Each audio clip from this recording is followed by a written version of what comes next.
좋은 날 함께 창세기를 공부합니다. 오늘은 창세기 35장 야곱이 베델로 올라가는 과정을 우리 공부하게 되어집니다. 34장에서 이 딸 디나가 강간을 당하고 어려운 상황에 놓여지게 되면서 그 아들들이 거기 있는 모든 청년들을 또 죽이게 되고, 이것이 이제 결국은 생의 위협을 받게 된 이 야곱이 이제 전의 일을 기억하게 되는 것이죠. 하나님 앞에 내가 이렇게 잘 되어서 오면 베델로 올라가서 하나님 앞에 제단을 쌓고 시배를 드릴게요 라고 하는 이 고백이 기억이 난 것이죠. 그러니까 사람은요, 또 어려움을 겪으면서 하나님을 찾아갈 수 있는 길이 있다면, 또 지혜롭다면, 현명하다면 그 길을 갈 수 있는 또 좋은 일이 아닌가 하는 그런 생각을 갖습니다. 베델로 올라가라 라고는 하나님의 명령이 주는 의미는 무엇인가? 야곱이 베델에서 서운했던 내용들을 기억하고 계심을 나타낸다. 그러나 세겜의 안일하게 머물면서, 이게 참 문제죠. 베델에 가기를 지체하고 있는 야곱에게 하나님께서는 큰 시련을 주시고 결국 야곱이 세겜을 떠나도록 촉구하셨다. 그것이 바로 딸 디나의 사건입니다. 베델과 세겜 사이의 거리는 얼마나 되는가? 베델은 세겜에서 남쪽으로 48km에 위치하고 있다. 그러니까 사실 하룻길 정도 될까요? 그러니까 멀지 않은 곳에 위치하고 있었음에도 불구하고 가지 못했다는 거죠. 30년 전에 다시 베델로 돌아오겠다라고 서약을 하게 됩니다. 그런데 야곱이 세겜에 그대로 머물러 있었던 것은 베델이 너무 멀었기 때문이 아니고 하나님께 대한 약속을 잊어버렸기 때문이다. 참 안타까움이죠. 많은 사람들이 하나님의 뜻을 순종치 않는 것은 그들이 너무 약하기 때문도 아니며 하나님의 계명이 어렵기 때문도 아니고, 오직 그들의 마음이 하나님을 향하고 있지 않기 때문이다. 그러니까 뭔가 잘못하고 안 할 때는 사실은 하나님을 향하고 있지 않는 것 때문에 그런, 어렵기 때문이 아니다. 하나님을 향한 마음이 있지 않기 때문이다 하는 거죠. 하나님의 말씀을 듣고 야곱이 행한 세 가지의 신앙개혁은 무엇인가? 자기 가족뿐만 아니라 모든 종들에게까지 이방신상 모든 우상을 버리라라고 이렇게 명령을 하게 됩니다. 두 번째 단계는요, 자신을 정결하라 하는, 스스로를 씻다. 몸을 목욕하여 몸을 깨끗하게 씻는 것을 의미한다. 문자적으로는 그렇습니다. 마지막으로 의복을 바꾸라. 깨끗한 옷으로 갈아입으라. 그리고 어떻게 하라는 거예요? 내가 약속한 그 길 베델로 올라가라. 올라가자 하는 거죠. 이방신상을 버리라는 의미는 무엇인가? 이방신상 곧 낯선 신상이라는 의미이다. 라헬이 가지고 온 드라빔을 비롯한 여러 이방신상들을 섬기는 우상들로서 하나님 이외의 신의 형상을 상징하는 모든 우상을 가리킨다. 하나님께 나아가는 자들은 하나님께 대적하는 모든 숭배 대상들을 먼저 제거해야만 합니다. 돈이나 명예나 지식 등을 하나님보다 더 사랑한다면 그것은 곧 뭐가요? 우상숭배가. 이게 참 지혜롭게 잘 알아야 돼요. 우상숭배가 뭔지. 자신을 정결하라는 말의 의미는 무엇인가? 이방 풍습에 젖어있던 모든 사회의 행위, 또 미신적 행위, 모든 것들을 제거하라는 거예요. 베델로 올라가 하나님께 단을 쌓으려는 야곱에게 반드시 필요한 것은 정결케 하는 의식이었다. 나중에는 이 모세의 결례 율법으로 규정이 되어집니다. 성도들의 삶은 매일의 생활 속에서 구별된 삶을 거룩한 삶을 살아야 합니다. 이러한 삶은 먼저 자신을 정결케 하는 회개와 기도로부터 시작이 된다. 이 복을 바꾸라는 말의 진정한 의미는 무엇인가? 이 명령 후에 하나님이 시내의 산에서 모세와 그의 백성들에게 옷을 빨고 기다리라고 하신 명령과 유사하다. 또한 율법 시대에 있어서 몸을 씻는 것과 깨끗한 옷을 입는 것은 성도들의 영적인 혁신과 의를 향하는 것을 상징한다. 여기서 몸을 씻는 것이 회개와 기도의 생활을 의미한다면 의복을 바꾸는 것은 구체적인 삶의 변화를 이야기하는 거죠. 몸을 씻는 것은 회개와 기도의 생활, 또 의복을 바꾼다는 것은 구체적인 삶의 변화를 이야기하는 것입니다. 야곱의 계획의 정도는 어떠했는가? 야곱은 자신의 온 가정과 자기와 함께한 모든 자에게 계획을 촉구합니다. 야곱과 함께한 자는 모든 종들과 포로로 잡힌 세겜 사람들도 포함이 됩니다. 이것은 야곱의 개혁이 철두철미했다는 것을 의미하기도 하죠. 일어나 베들로 올라가자는 야곱의 말은 어떤 의미를 갖고 있는가?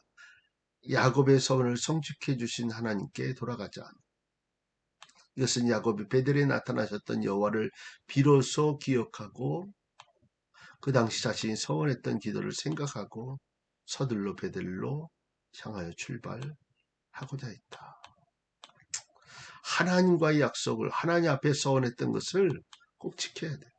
야곱이 상수리 나무 아래 무엇을 묻었는가? 모든 집안 사람들이 내어놓은 이방신상과 귀걸이들을 묻었다.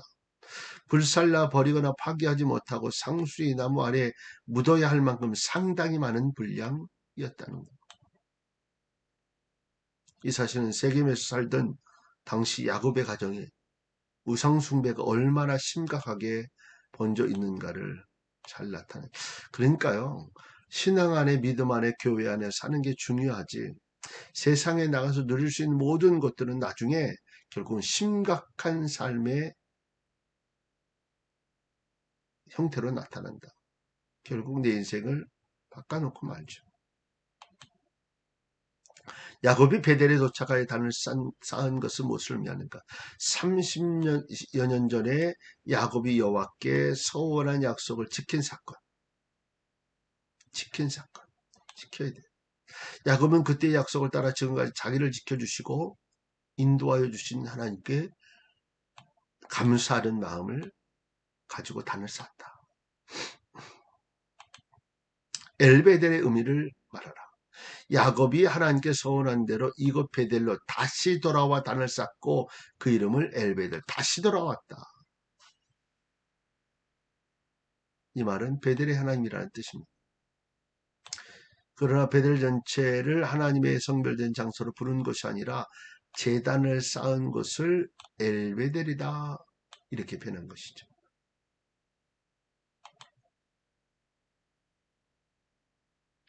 드보라는 누구인가? 꿀벌이라는 뜻을 가진 드보라는 유모였다. 드보라는 리브가가 이삭의 아내가 되기 위하여 헤브론을 갈 때 리브가를 따라갔었다. 그런데 후에 리브가가 죽은 후에 자진하여 야곱에게로 옵니다. 드보라는 야곱 가정의 큰 일을 맡아 일하다가 베델에 돌아온 후에 죽게 되고요. 그녀는 베델 아래 상수리 나무 밑에 묻혀지게 됩니다. 그리고 그 상수리 나무를 알론바굿이라, 눈물의 상수리 나무라는 뜻이 알론바굿이다.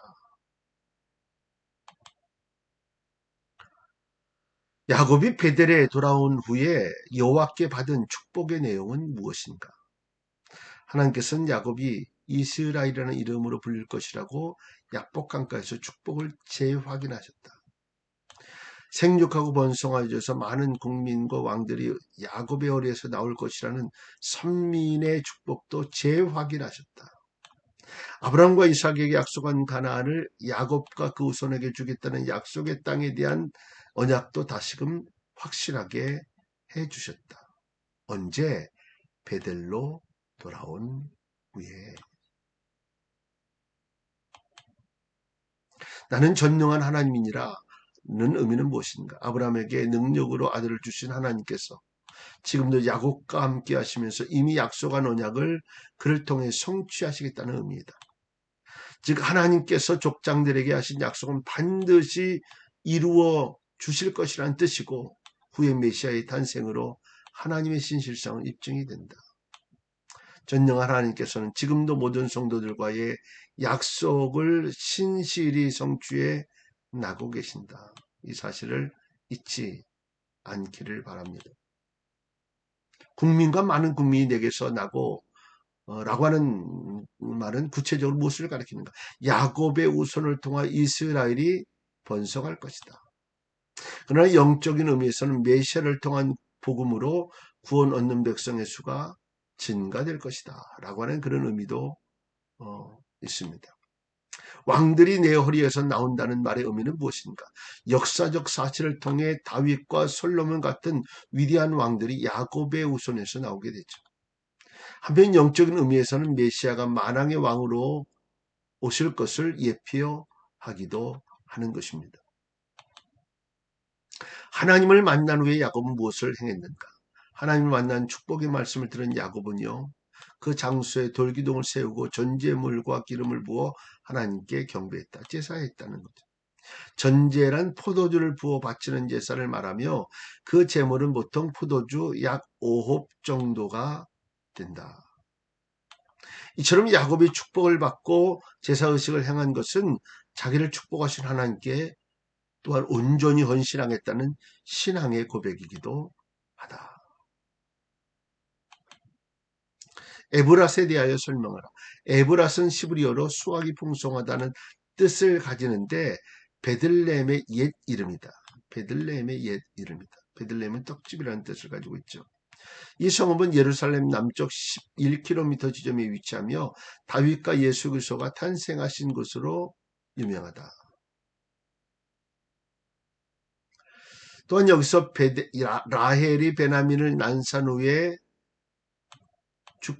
죽어서 장사되었는데 지금도 에브랏이라는 라헬의 무덤이라고 전해 내려오는 작은 무덤이 있다. 그러니까 에브랏이나 베들레헴은 같은 지명을 이야기하고 있는 것입니다. 라헬이 낳은 야곱의 막내 아들의 이름은 무엇인가? 라헬은 아들을 낳을 때 너무 심한 고통을 느낀 나머지 낳는 아들의 이름을 베노니, 그러니까 내 슬픔의 아들이라는 말로 불렀다. 그래서 야곱은 그의 이름을 베냐민이라고 고쳐 불렀다. 베냐민은 오른손의 아들 또는 내 행복의 아들이라는 뜻으로 베냐민에 대한 야곱의 각별한 애착과 사랑을 보여주는 이름이다. 왜냐하면 라헬의 제일 사랑했던 아내 라헬의 아들이었기 때문에. 라헬의 아들이 또 누구 있죠? 요셉.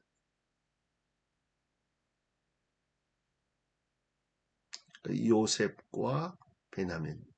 나중에 요셉이 총리가 돼서 베냐민 데려오라고 하잖아요. 자기 혈육이기 때문에.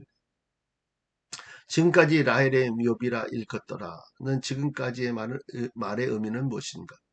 창세기 저자인 모세가 이 글을 쓸 때까지를 의미하며 라헬의 무덤 위치는 사무엘 때까지 정확하게 알려졌다. 오늘날에도 베들레헴 근처에는 라헬의 무덤으로 알려진 유적이 있는데 이는 팔레스틴에서 가장 신빙성 있는 유적의 하나이다. 그러나 라헬의 무덤은 있어도 그 묘비는 남아있지 않다. 야곱의 장자 루벤이 저지른 치명적 범죄는 무엇인가? 루벤은 자기의 서모, 즉 아버지의 첩인 비라와 통관하는 상식 이하의 범죄를 저지르게 됩니다. 이것은 근친상간에 해당하는 매우 심각한 폐륜 행위였다.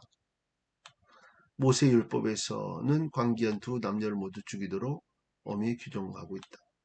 이 사건을 통해서 루벤은 나중에 어떻게 해요? 장자권을 박탈당해야 되죠. 루벤, 시므온, 레위. 이 시므온 레위도 결국은 베델 사건으로 인해서 그러니까 세겜 사건으로 인해서 결국은 장자권을 박탈당하게 돼 결국 유다에게 넘어가게 되죠. 루벤이 비라를 통관했다는 말을 들은 야곱의 침묵에 우리 배울 점은 무엇인가? 자식이 아내와 범죄한 일로 비탄에 빠져 있으며 아버지로서 심한 수치심에 사로잡혀 있었다. 이런 일은 하나님의 공의를 거부하는 행위로서 경건하게 족장 가족을 이끌어가는 야곱에게는 치명적인 일이 되었다. 그런데 야곱은 침묵으로 사태를 처리합니다. 이것은 매사를 하나님의 주권에 맡기는 신앙적 태도이다. 사실 이런 대전은 인륜의 차원을 넘어서 언약의 상속자로서의 종교적 순결까지 더럽힌 것이었으므로 야곱은 인간적인 제재를 아예 포기했다. 이렇게 처리하는 야곱의 마음은 너무나 괴로웠을 것이다. 그러나 마침내 야곱은 그 임종시에 루벤의 상속권을 박탈했으며 저주를 유산으로 주었다. 가문을 욕되게 한 일과 하나님의 뜻에 역행한 아들에 대한 그의 적절한 징계였다. 자, 야곱의 12아들을 레하, 라헬, 그리고 빌하하, 실바는 라헬의 몸종, 레아의 몸종이었죠. 아까 이 르본이 간통 사건으로 한 것이 이제 이 빌하를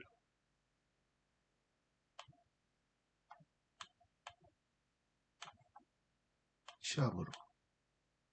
그러니까 어떻게 보면 이제 나이는 별 차이 나지 않았을 것이다. 뭐 라헬의 몸종이었으니까. 그러니까 그런 마음을 가졌을지도 모르겠어요. 레아는 이렇게 하나, 둘, 셋, 넷, 다섯, 6명의 자식을 낳게 되고 라헬은 요셉과 베냐민, 비라는 단과 납달리, 실바는 갓과 아셀 이렇게 해서 12 아들이 되고 12지파를 형성하게 됩니다. 아까 얘기했던 시몬과 레위는 세겜 진멸 사건 주도 때문에 결국 장자권을 또 상실하게 되죠.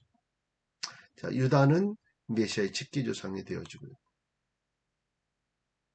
가판체의 대가로 낳은 아들이 바로 이사가랴, 뭐 향기 뭐 이런 것들. 야곱이 가장 사랑했던 아들은 요셉이고 난산 중에 출생한 아들은 베냐민이었다. 이런 거 아시면 좋겠어요.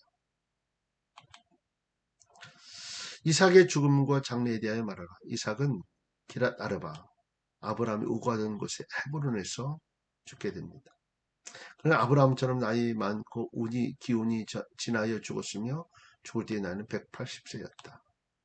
이때 에서가 이삭의 죽음의 소식을 듣고 그가 거하던 세일산에서 내려와 야곱과 함께 아비이삭을 장사하게 됩니다. 이래 이삭은 막벨라 굴에 장사되었는데 그것은 아브라함, 사라, 리브가, 레아가 장사되었던 곳이기도 하다. 자, 이제 마지막 몰랐던 내용일 수도 있는데요. 이 데라가 아브라함. 근데 이 하란, 나홀은 아브라함 형제다 이렇게 생각을 했는데 어쨌든 부모와 자식의 관계 속에서 사라가 그랬다는 거죠. 이게 좀 특이한 내용이고 여기서 이삭이 나오게 되어지고 나홀은 밀가와 부두엘 낳고 부두엘은 리브가와 라반을 낳게 되고 이삭은 자기 삼촌의 집에 가서 리브가와 결혼하고 여기서 야곱을 낳고 또 라반은 여기서 레아와 라헬을 낳고 야곱이 이곳에 가서 12아들을 낳게 되는 그런 내용을 소개합니다. 이렇게 도표로 보면 조금 이해가 쉽기도 하죠. 오늘도 승리하는 하루 되실 수 있기를 바라고, 또 하나님을 함께 온전히 소원을 갚고 또 하나님께로 올라가는 일을 우리의 가장 우선순위로 또 세워가는 은혜가 있기를 바랍니다. 오늘도 승리할 수 있기를 바랍니다.